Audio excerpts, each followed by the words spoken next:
तो project report को जब आप बना रहे हैं तो जैसे मैंने उसमें बताया कि आपको वो सारी एक्टिविटीज़ बतानी होंगी जो आप प्रोजेक्ट में करने वाले हैं, उनकी प्रॉपर सीक्वेंसिंग देनी होगी और उनकी हर एक्टिविटी के साथ जो एसोसिएटेड कॉस्ट है उसको आपको मेंशन करना होता है। सो ये कॉस्ट कहाँ से आप आती है?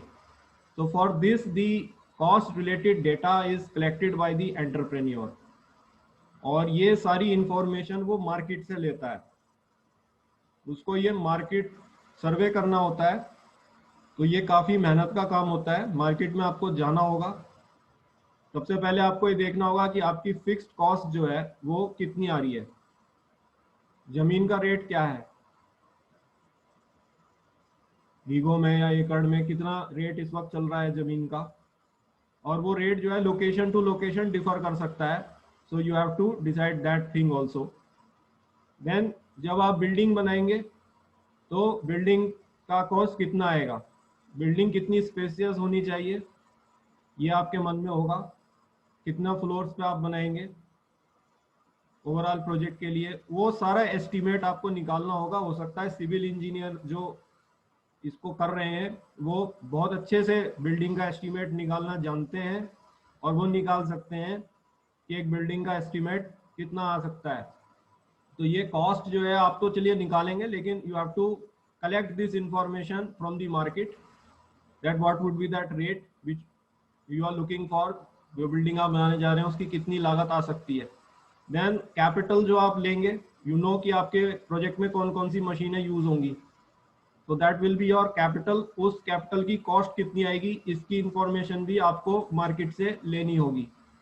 इन सारे को आप जोड़ेंगे तो आपको फिक्स कॉस्ट का डेटा मिलेगा। ये ऐसी कॉस्ट है जो शॉर्ट रन में चेंज नहीं होती है। देन आप वेरिएबल कॉस्ट का डेटा लेंगे।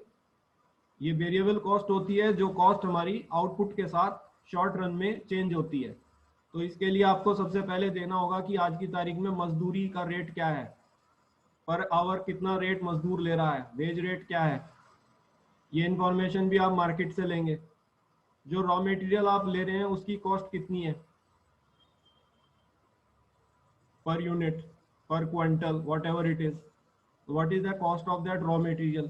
और जो ओवरहेड्स होते हैं, डायरेक्ट इनडायरेक्ट कॉस्ट जो होती है अलग टाइप की, भाई आप प्रोजेक्ट लगाएंगे तो आपको उसमें एम्प्लॉयज रखने होंगे, तो एम्प्लॉयज की सैलरी क्या रखेंगे आप, क्योंकि हर एम्प्लॉय की सैलरी जो है वो उसकी स्किल्स के बेसिस पर डिसाइड होगी। तो इसके लिए भी मार्केट के पास जाना होगा, मार्केट में इंफॉर्मेशन कलेक्ट करनी होगी कि इस टाइप के स्किल वाले आदमी को क्या सैलरी दी जा रही है आज की तारीख में। तो वो सारी इंफॉर्मेशन आपको लेनी होगी। बिजली का खर्चा कितना आ रहा है, कॉस्ट ऑफ इलेक्ट्रिसिटी कितनी है, वाटर का कॉस्ट कितना आ रहा है। और सबसे इंपॉर्टेंट बात है मार्केटिंग।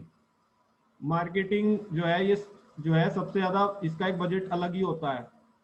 ठीक है, तो आपको इसके एक बजट को तैयार करना होगा कि एक बार जब प्रोडक्ट आपका बनेगा तो आप प्रमोशन के लिए कितना खर्चा करेंगे, एडवर्टाइजमेंट के लिए कितना खर्चा करेंगे, और सबसे बड़ी बात है ब्रांडिंग के लिए कितना खर्चा करेंगे। क्योंकि जब ये तीन चीजें कस्टमर तक पहुंचेंगी तो कस्टमर आपके प्रोडक्ट के बारे में अवेयर होगा। कौन कौन से चैनल्स हैं जिन्हें आप यूज करेंगे, अगेन उन चैनल्स की भी कॉस्ट होगी। डिस्ट्रीब्यूटर्स कहाँ होंगे आपके, सो ऑल, जिसमें ट्रांसपोर्टेशन कॉस्ट भी आप इंक्लूड वगैरह करेंगे। सो ये काफ़ी मेहनत का काम होगा मार्केटिंग फैक्टर को, क्योंकि इसको आपको अलग अलग सेगमेंट्स में तोड़कर दिखाना होगा। ये सारी आपकी जब कॉस्ट आएगी then this will be your other overheads, जो कि वेरिएबल कॉस्ट और फिक्स कॉस्ट से अलग होंगे। ये सारी इंफॉर्मेशन आप जो है based on the activities which you are going to perform in your project, उन सब में आपको इसको दिखाना होगा कि इन एक्टिविटीज को करने के लिए मेरा इतना फिक्स कॉस्ट आएगा, मेरा इतना वेरिएबल कॉस्ट आएगा, मेरा इतना ओवरहेड्स आएगा। ओवरहेड्स में सैलरी इतनी होगी, इलेक्ट्रिसिटी कॉस्ट इतनी होगी, वाटर इतना इतने का आएगा, और मार्केटिंग कॉस्ट मेरी इतनी होगी। ये सब आपको इसमें दिखाना होगा, right. So this is about your collection of cost data. So the entrepreneur collect the fixed cost data which includes land, building, cost of capital, and variable cost data, which includes wage rate, cost of raw material, and overheads data such as salary, cost of electricity, water, and marketing costs based on the information in the market. So बेटा यही एक चीज़ है कि आपको market को explore करना होगा पहले, और ये वर्कआउट करना पड़ेगा।